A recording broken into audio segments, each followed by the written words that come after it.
So today I'm going to talk about the good things about the RS457, the bad things about it. So the good points, yes, it's got a nice tractable engine which makes it very enjoyable to ride. The handling is too good, it looks beautiful, the electronics package is quite good. You ring the throttle, it's got power on tap. I'll talk about why I sold the motorcycle as well. I still don't feel very good with the brakes even after all the upgrades on this. We try full throttle with third gear.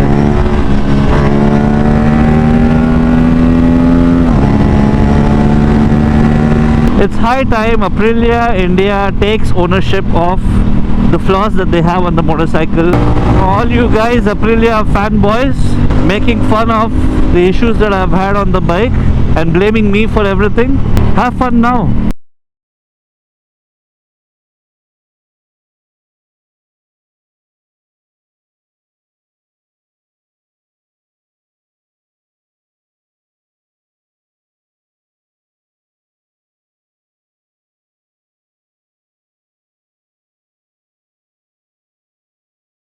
Very good morning guys. Today I have a very special bike with me. This is my buddy Vignesh's Aprilia RS457. So the bike is special because it is loaded with a lot of accessories. Probably one of the most loaded 457s out there. Of course mine was quite loaded too, but now I've sold it. I'll talk about why I sold the motorcycle as well. So this has got a GPR Ghost exhaust. It's called the Ghost because you see this, it looks like a stock exhaust itself. You can't even make out that it has a full system exhaust. That's really cool. This has got the Galfer brake rotors in the front. It has the SPS brake pads, the protective accessories like the Evotech fork slider, Evotech bar end protector, RCB master cylinder, Evotech swing arm spools. It's got a cool tail tidy. This is the NRC tail tidy. One of the first RS457s to get this installed. The WRS windscreen, which is quite tall and it's really good in the tuck down position. Adjustable levers. This is the adjustable clutch lever. Aprilia Racing foot pegs, gear lever. This has got this cover for the front sprocket. It's an open setup so that we can clean the front sprocket easily, and this is the quick shifter. This is a protector for the clutch case, for the clutch and magneto cover. Got a customized seat, the seat cowl. Yep, so let's get going. Also this motorcycle has the Gabbro Racing tune. It says race here, which means that the Gabbro Race tune is enabled, and the rear ABS is switched off. Sounds pretty cool. My buddy Vignesh is riding my S1000 XR.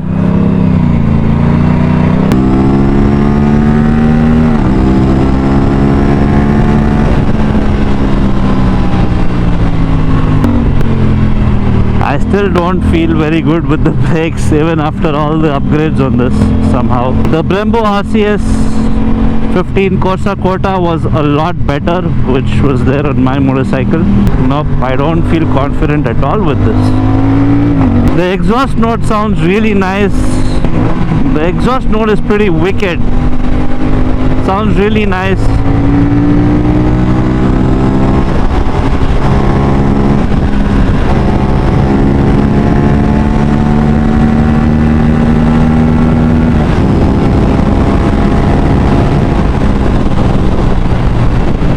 Is this bike feeling underpowered?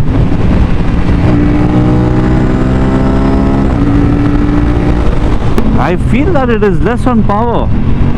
So today I'm going to talk about the good things about the RS457, the bad things about it, and also I'm going to talk about why I sold my RS457. Yep, so the good things, it looks so beautiful. It looks so much like a baby RS660 or an RS-V4. Italians for sure know how to design very good motorcycles.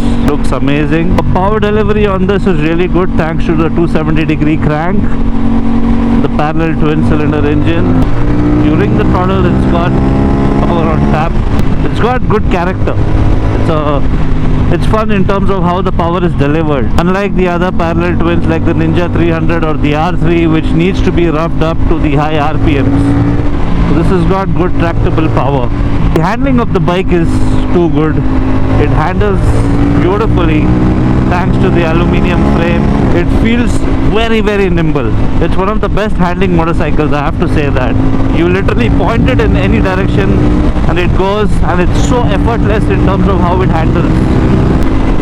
I'm not getting the confidence to push the bike because the brakes are not so good.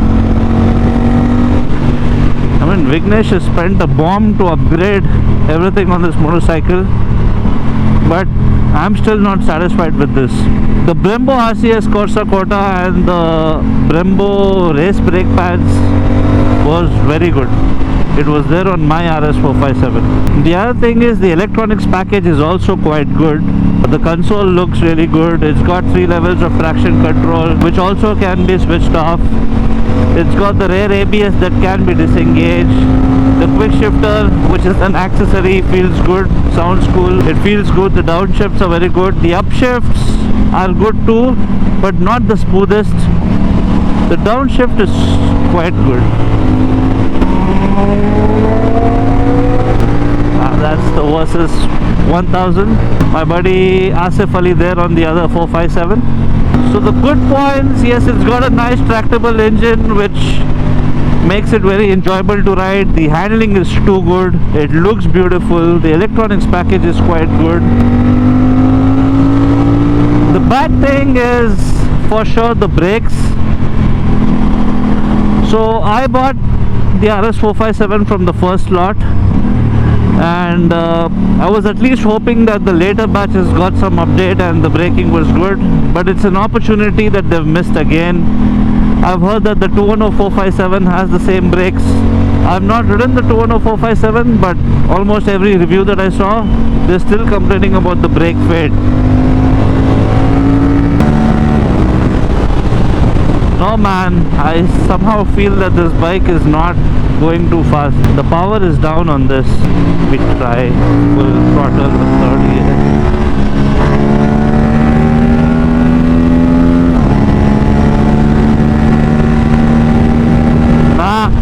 It's not pulling the way it should pull.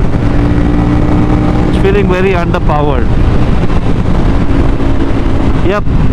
So I was talking about the bad thing, the things that I don't like in the RS457. The braking is pretty bad, and it's an opportunity missed again because the 210457, which is newly launched, still doesn't have good brakes.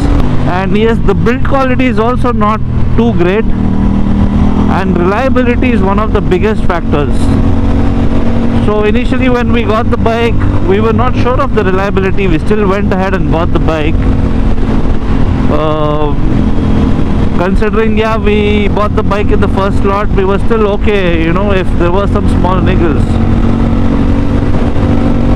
But reliability is simply very poor on the RS457. I had an engine issue at just 6,000 kilometers on my motorcycle. I had to replace the assembly cylinder head. Now what Aprilia did is they totally blamed me for installing the Fuel X Pro on the motorcycle, and they said that this has caused the issue. So the compression went down on the bike, and also the power went down drastically. I could feel a big difference. I've made videos on this previously as well. My bike felt so underpowered, whereas the other bike felt so much better. So to this, the Aprilia totally just blamed the Fuel X Pro. They said that this is what has caused it because nobody else faced it. But come on man, I was the first guy to do the first service in Bangalore. I was the first guy to do the second service in Bangalore, and I was the first guy to have that engine issue as well. A lot of people, even in the Aprilia riders community in Bangalore, making fun of how I got the Fuel X Pro installed on the bike. They were also talking the same language as Aprilia India, you know, like as if I did it and I ruined my motorcycle. But guess what? It's happened on so many motorcycles across India. So many bikes. Who are they gonna blame now for it? Stock motorcycles, 2000 kilometer, 3000 kilometer, less than 5000 kilometer run motorcycles. A lot of motorcycles have this issue. In fact, on Instagram we even have a group where we have added all the members who have this particular issue. So many people across India has these issues. The problem is they don't even realize, they don't even understand why it's happening. They blame me for the fuel X. Who are they going to blame now? Temperature? Riding style? Fuel? What are they going to blame? It's high time Aprilia India takes ownership of the flaws that they have on the motorcycle and works towards it and improve it. The issue was sorted on my motorcycle. They replaced the engine assembly cylinder head. But how do I know that it's not going to happen again? And even after the assembly cylinder head was replaced on my bike, I had a different issue. The tensioner, the timing chain tensioner, it started making noise. I waited for about 2 weeks, inquired in every service station in Bangalore. None of them had stock. Everybody is like, we are still yet to get the supply from Aprilia India. I lost my patience then.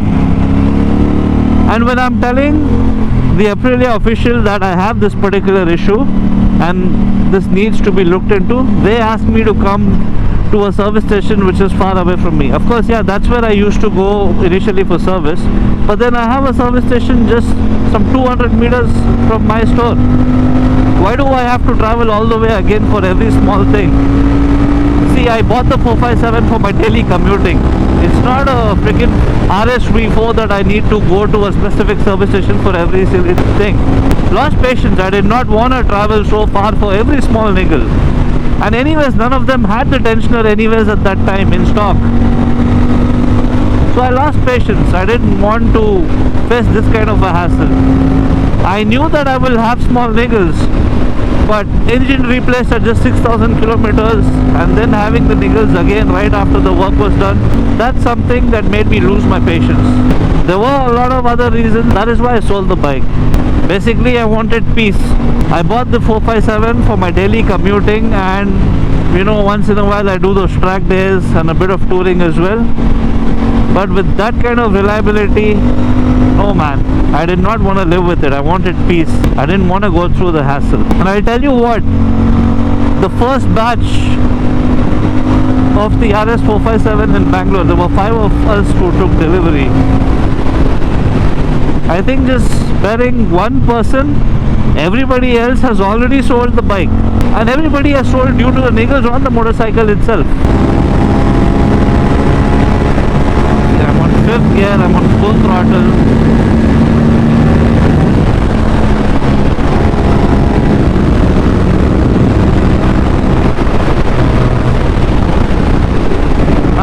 I don't feel this bike is powerful too.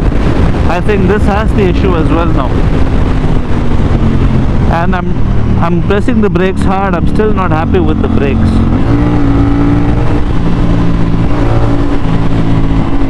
All you guys Aprilia fanboys making fun of the issues that I've had on the bike and blaming me for everything, have fun now, because all of you are having those issues one by one. Do you even realize how much I love the brand as well? Man, the Aprilia officials also who are there with, you know, who are working right now, be working with Piaggio India today, tomorrow they might be working somewhere else. I am a big fan of the brand. I have invested on their flagship motorcycle, the RS457. So I definitely love the brand, but I'm just not happy with how Aprilia India has been operating and how they've been compromising on this beautiful motorcycle. It's such a fun machine, man. There's so many good things about it. The engine is full of character, the handling is so good, it looks so beautiful, the electronic package is good, but the brakes are shit and the bike itself is not reliable. Such a missed opportunity for a bike which could have been so good. With this kind of reliability, they're not going to survive. They have to buckle up and take some quick action. And another problem is, every bike feels so different. One bike feels so powerful. And I'll tell you what, even the components in the motorcycle, they're different on every 457. I know for a fact about all this. About engine components, gaskets, and a lot of other things. There's no proper standard. Every bike is different. Yep, I'm gonna swap and try riding Asif Ali's bike and see how that feels. Because this, I'm definitely feeling that it is less on power. So I feel that this bike is also very underpowered. You ride that and see how you feel.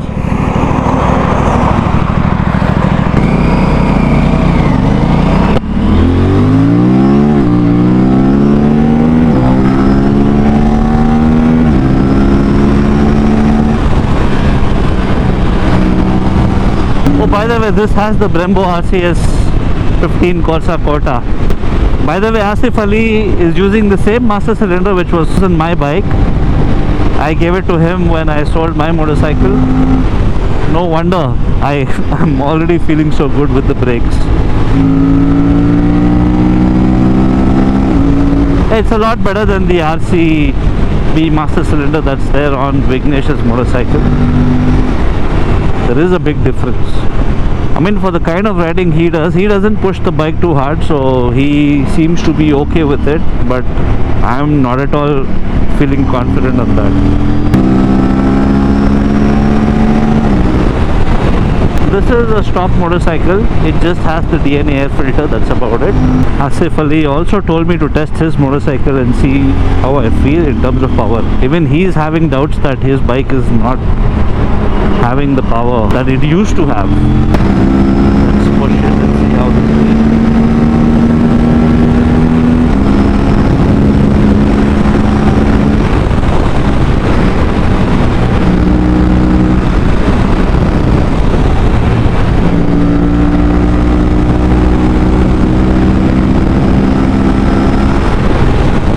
Yeah, somehow I feel even this bike is not as powerful as it used to be. I've ridden this bike previously. No man, it doesn't have the pull that it used to have. Oh, how the RS457 used to pull. The acceleration was mad. This one is just not pulling. And I feel Vignesh's bike is even worse.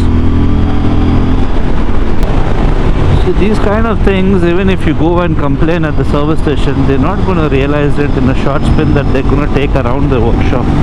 It's only when you take it on the highways like this you realize that the bike is less on power. I'm having to downshift so much because the bike is so less on power.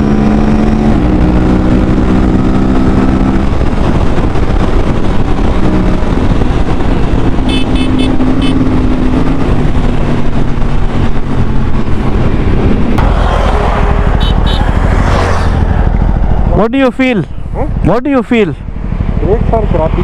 Grapes, exactly what I felt. They're not. कोई गाड़ी में break मारने की ज़रूरत नहीं है. हाँ. So I have to stand on it. I know.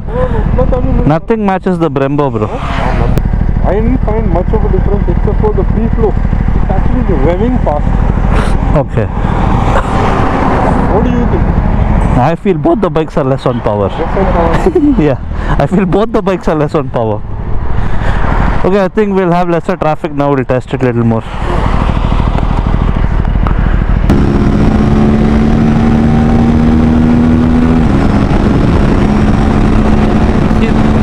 The way it's building up speeds is not as quick.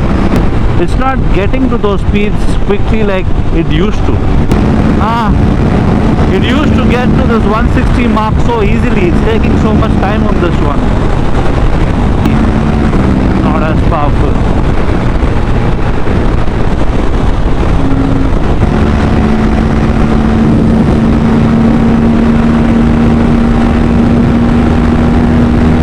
But it used to be a lot lesser effortless earlier. Beyond 160. No, it's so slow. Look at this. So slow, not pulling well. You know how effortless it used to be on the RS457 to get to that 180 mark? 160 was so easy, and then 180 is anytime doable on any highway. I've hit even 200 kilometers per hour on my motorcycle initially when it was in a good state. Eventually the power started coming down at around 6,000 kilometers on that as well. So bloody underpowered, man. Look at this. 154, 155, 156. It is crawling with my throttle wide open.